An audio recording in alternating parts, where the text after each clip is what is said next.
하지만 한번 손에 쥐인 스마트폰을 바로 놓기란 쉽지 않다. 우리는 한번 스마트폰을 들 때마다 앉은 자리에서 1시간은 금세 지나가는 현상을 쉽게 볼 수 있다. 최근 각종 연구 결과에 따르면 불을 끄고 잠자기 전까지 스마트폰을 사용하는 행동이 각종 질환을 유발하는 것으로 알려졌다. 한 연구에 따르면 야간에 블루라이트에 오래 노출되면 커피를 마신 것보다 2배 더 높은 수면장애를 일으켜 수면의 질이 현저히 떨어진다. 뿐만 아니라 분노조절장애나 우울증, 조울증 등 정신적인 질환뿐만 아니라 스마트폰이 발산하는 푸른 불빛, 즉 블루라이트는 사람을 실명에 이르기까지 한다. 1. 암 유발, 민면역력 저하. 미국 스탠퍼드 대학 수면의학과 교수 제이미 자입서 박사에 따르면 인공조명이 유발하는 블루라이트는 태양광보다 훨씬 높은 청색광을 발산한다.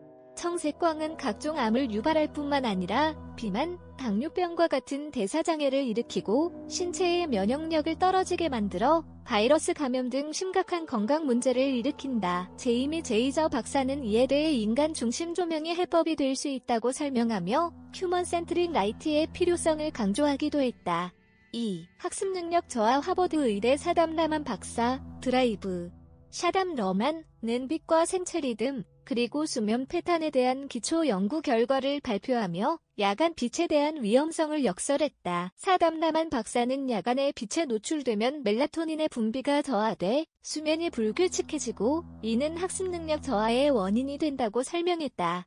그는 빛이 건강에 미치는 영향에 대해 대중들의 인식 제고가 반드시 필요하며 이에 부응한 조명 기업들의 지속적인 기술 개발도 필요하다고 말했다. 3.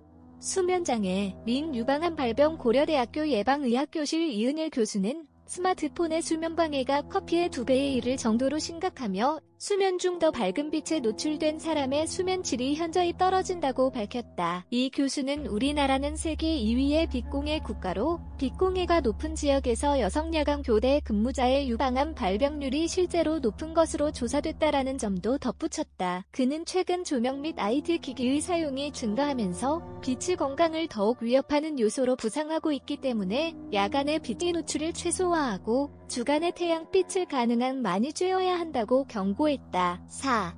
우울증, 분노 조절장애 유발. 그는 현대인들이 과거보다 스트레스와 트라우마가 현저히 많은 원인으로 야간 조명을 들며 빛공해에 의한 생체 리듬 교란이 우울증, 분노 조절장애, 조울증 등을 유발한다고 밝혔다. 아침과 낮의 태양빛은 생체 리듬을 유지하는 데 꼭 필요하다는 게 이 교수의 설명이다.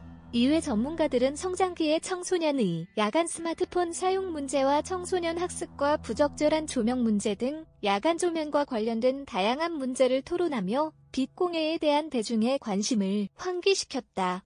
최근 150여 명의 의학 관계자, 조명업계 관계자, 일반인이 참석한 이 심포지엄을 후원한 서울반도체 선라이크 LED는 전문가들이 공통적으로 주장하는 휴먼 센트릭 조명을 구현하는 데 최적화된 기술이어서 의미를 더했다. 블루라이트의 부작용으로부터 벗어날 수 있는 완벽에 가까운 대안으로 주목받고 있는 서울반도체의 선라이크 LED는 전문가들이 공통적으로 주장하는 휴먼 센트릭 조명을 구현하는 데 최적화된 기술이다. 태양빛과 가장 가까운 빛을 구현하는 선라이크는 생체 리듬 방해, 시력 저하, 각종 질병 유발 등 인공광원으로 인해 발생하는 부작용을 최소화할 수 있다. 뿐만 아니라 선라이크는 대부분의 인공광원에서 나타나는 빛 번짐 현상이 없어 물체가 가진 고유의 색상이 가장 잘 드러나고 대상물의 입체감을 그대로 살려준다. 이처럼 휴먼 센트릭 조명을 구현하는데 여러모로 적합한 서울반도체의 선라이크 LED는 각종 질환을 유발하는 인공조명 폐해를 해결하는 대한 기술로 각광받고 있는 상황이다. 김소영 기자, 소영의 인사이트.co.kr